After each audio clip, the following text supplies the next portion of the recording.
Welcome everyone to the review of the Epiphone 1959 limited edition outfit dark aged cherry burst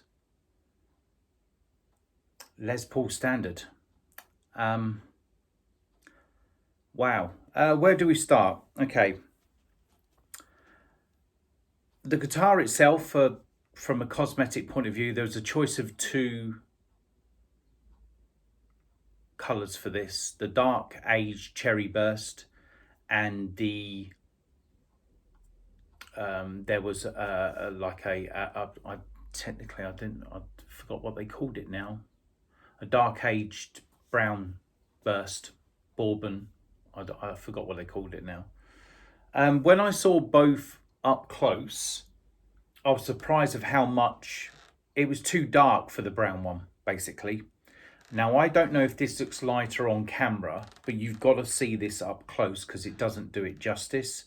I don't like some of the cherry bursts where they're very bright. They almost look a bit cheap. Well, that's how they look to me. This has got such a dark edge, and it's darker here with the orange for the flame top, but I don't know how much you can see it. Hopefully it's doing it justice because it almost like blends in with the red at the back. It is that dark around the edge, so this just stood out for me. So cosmetically, again, a guitar has to look good for me to have it, to be attracted to it and want to pick it up. So that's the first and foremost for me. Now, I've seen the reviews on this, and I was trying to work out of why this was so cheap for what was on it, and I'm getting to know now of why there's a lot of pissed off Gibson owners out there who paid at least $2,200, $2,300 for their off-the-shelf Les Paul Standard, which is, obviously then, because it's a Gibson, they've got Gibson parts naturally, and then they paid actually north of that, going 3,000, 4,000, whatever the case may be, for more Murphy Lab stuff and custom stuff. And then Epiphone then brings this out because of a 200-year, I think, anniversary. It begins going since 1873. So last year in 2023, they brought this out, and they put Gibson burst buckers in. There's Gibson pots and all wiring and Gibson parts all behind the scenes.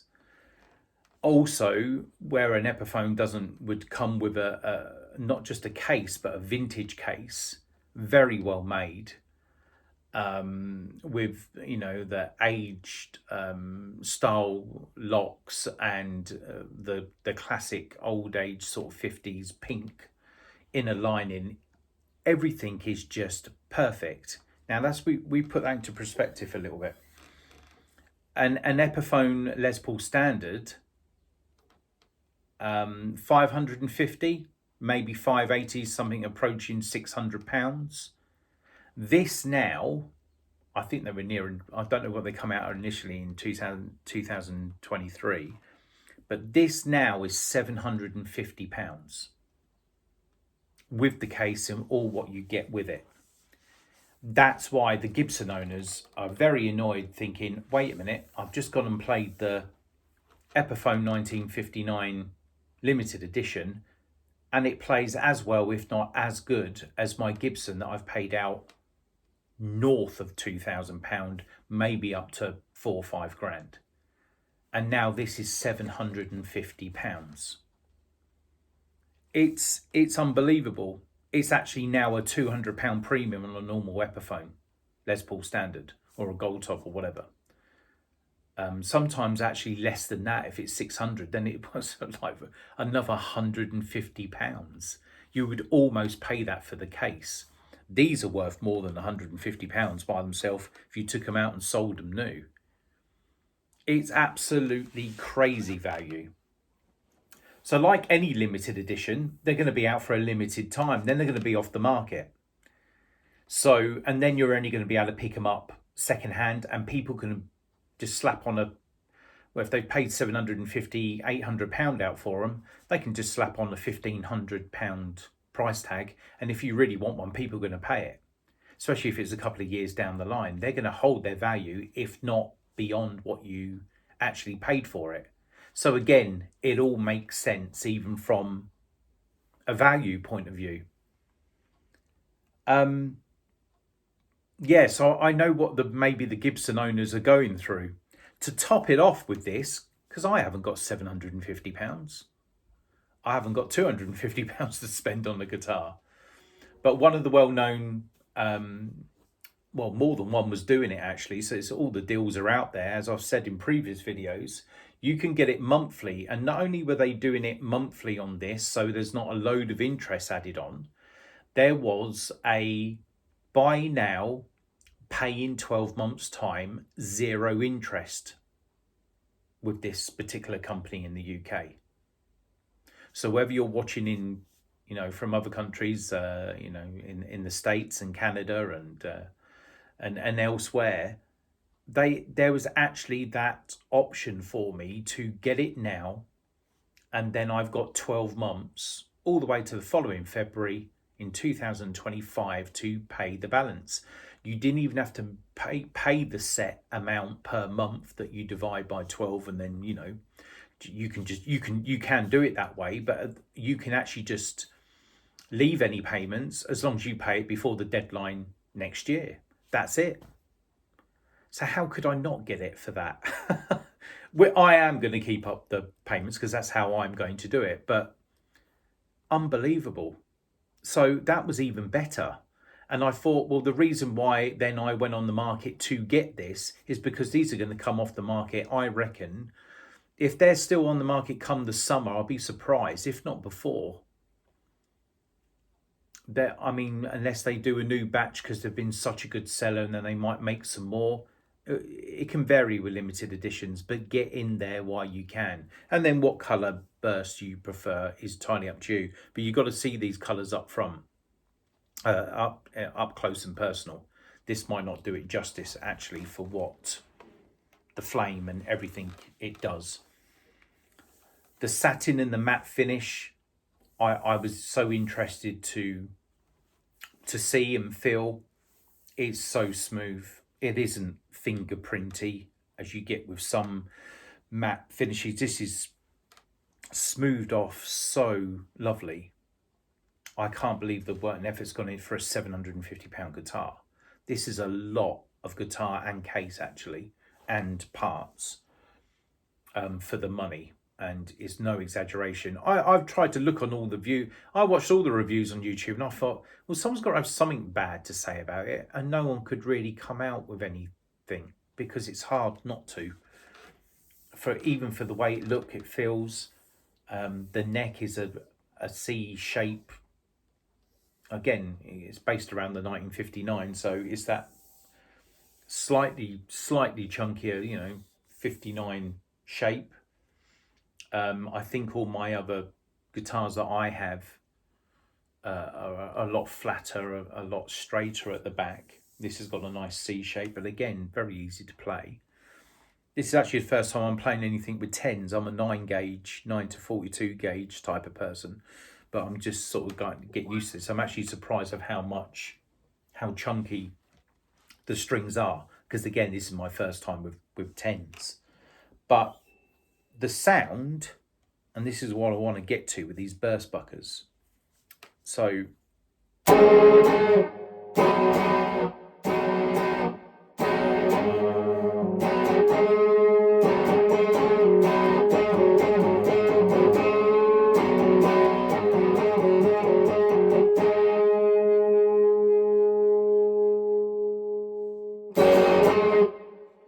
what I've noticed with these, it's perfect in the way that it's balanced. It's so balanced in sound. It won't let the sound run away with itself.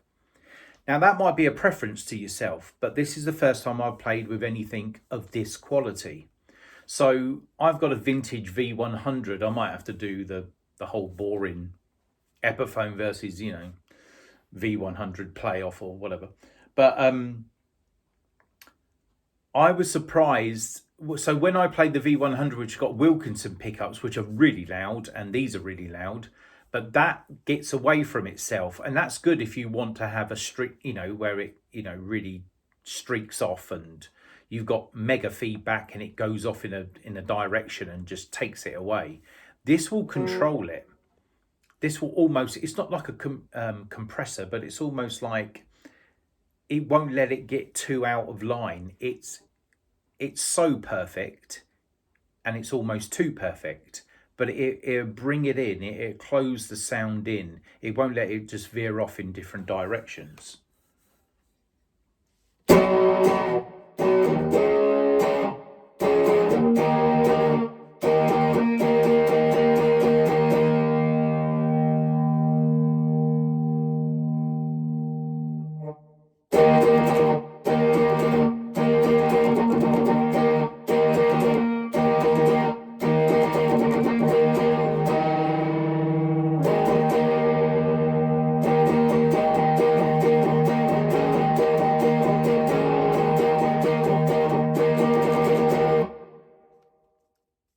Again, it closes right off. There's no leftover feedback to squeal out. It boom, done.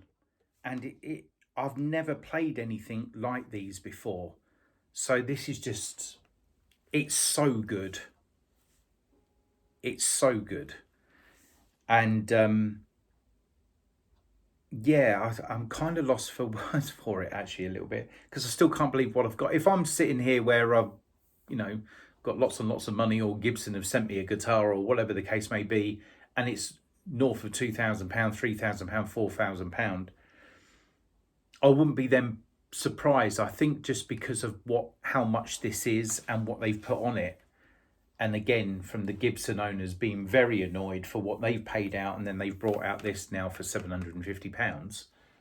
It's just unbelievable value. I mean, you know, quality and everything.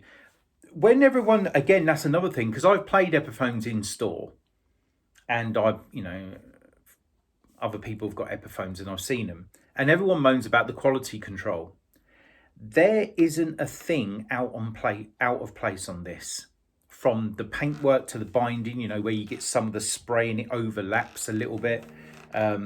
Maybe some slightly sharp edges, or you think, oh, they haven't done the nut, cut the nut very well and things like that. Unless I've just got a near perfect one, because even Gibson custom shop just say, well, for all the money I've just spent on the Gibson, you should be doing that correct, or whatever the case may be. There's nothing out of line on this. Absolutely zero. There's the colour, and there's nothing going in from the red going into the cream binding. There's nothing's loose. Everything is perfect. Everything. And I think that's the word I would use for this. Perfect. For £750. And you can even get it as an option of buy now, pay back next year for 0 interest. Wow. That's just the word for it, really. I mean, again, I don't know how much the colour can actually do justice on here, but the only brighter, from a colour point of view, I like this darker colour. It's what I prefer. But the only brighter one that I consider a classic, and it's that classic colour, is what Ace Frehley used from Kiss. He had the famous, you know, 6 pickups, 2 there, 2 there, 2 there, all in his Gibson Les Paul.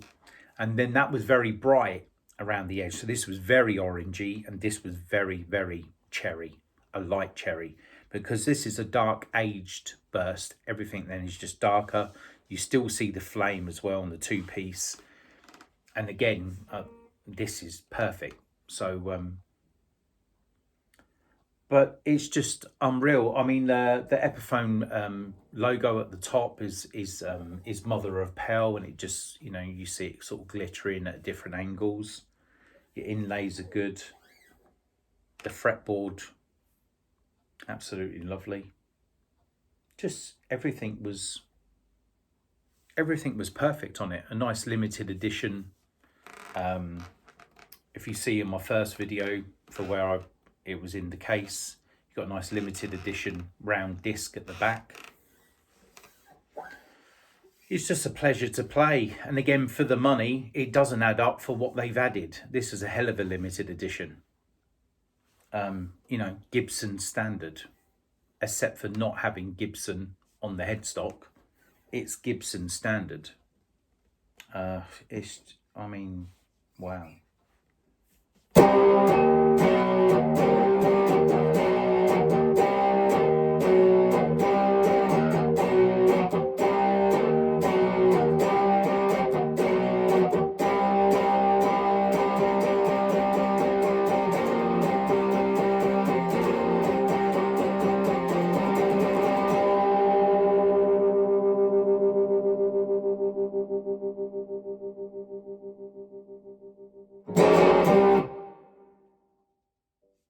Perfect. So, highly recommended. I've got a feeling I'm going to be having it in this treble position quite a lot. Just to show you the middle position.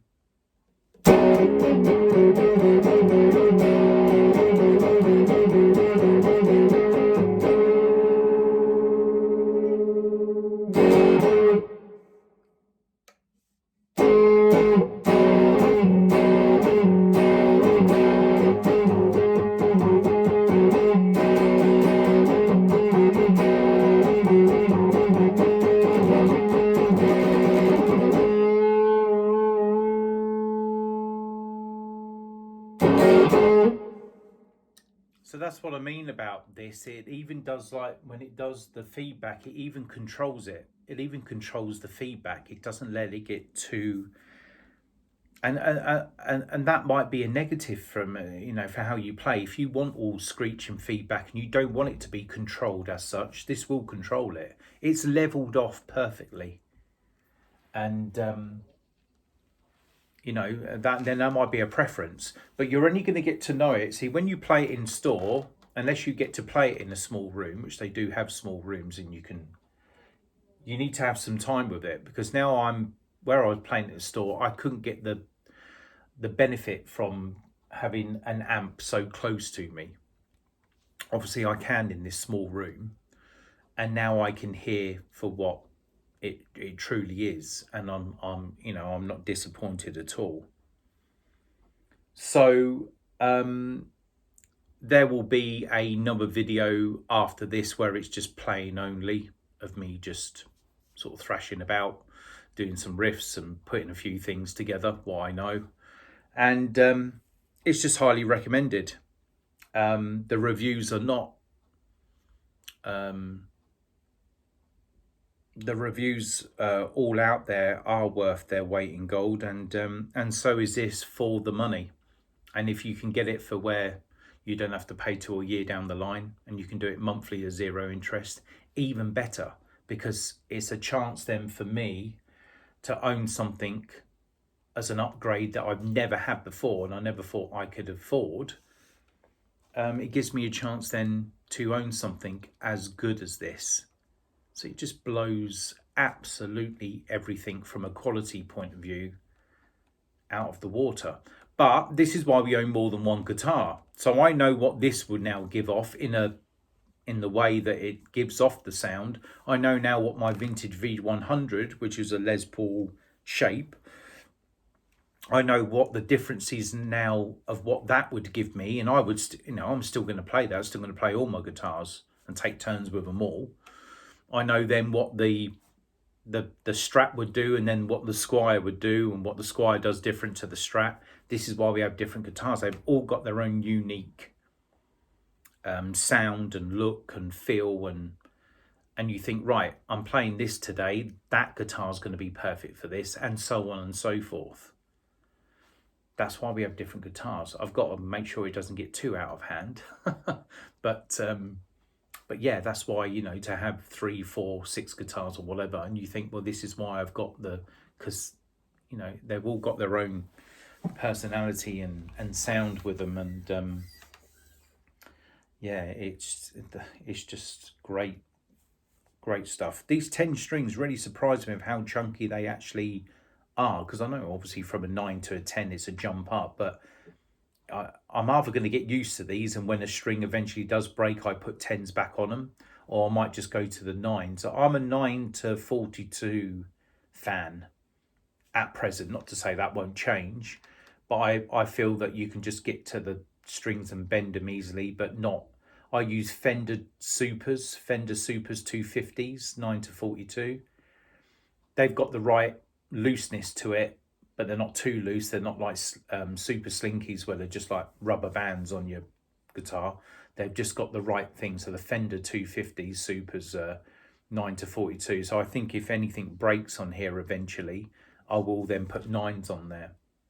Because again, it's just going to come down to preference. I know people say always have 10s on a Les Paul guitar, but I've got a Les Paul shaped guitar on my vintage V100, and I've got 9s on there, the Fender 9 to 42s on there, and it plays how I want it to. These are really chunky. To think there's people out there that play 13s and stuff, they're absolutely crazy. I don't know how they do that. But I mean, it's just what a guitar. You get lost for words with it, but all the reviews are worth their weight in gold. Really, they're not exaggerating in any way. It's just outstanding.